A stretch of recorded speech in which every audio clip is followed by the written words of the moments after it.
सखी संयमी सब तेरे छोरे ना फिरी रोएला हमर काया हो किया रे सखी भतार रोज जोरेला साया में हमारा पाया हो सखी भतार रोज जोरेला साया में हमारा पाया हो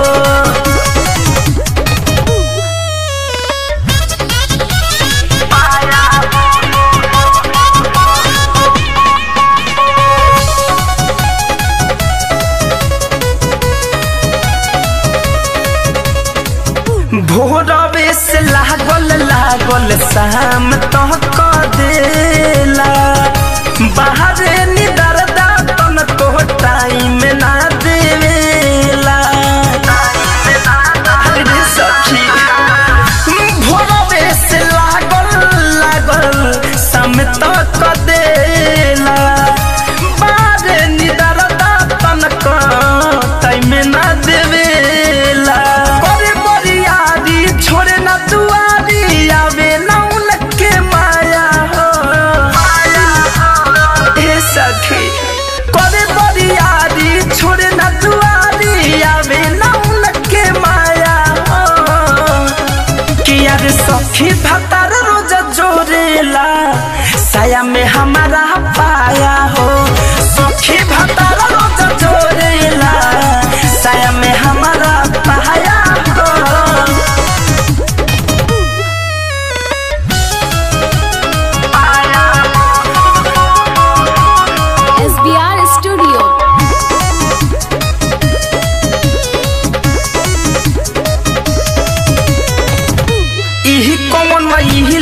सिखले बाहरे जाके दिल्ली में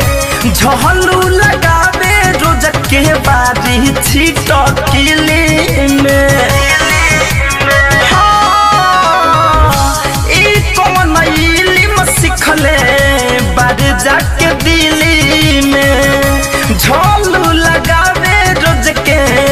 बारी छिटकिली में धड़कन धनंजय माने न बतिया भइल बसखी बेहाया हाँ दिन धनंजय माने न बतिया भइल बसखी बेहाया हो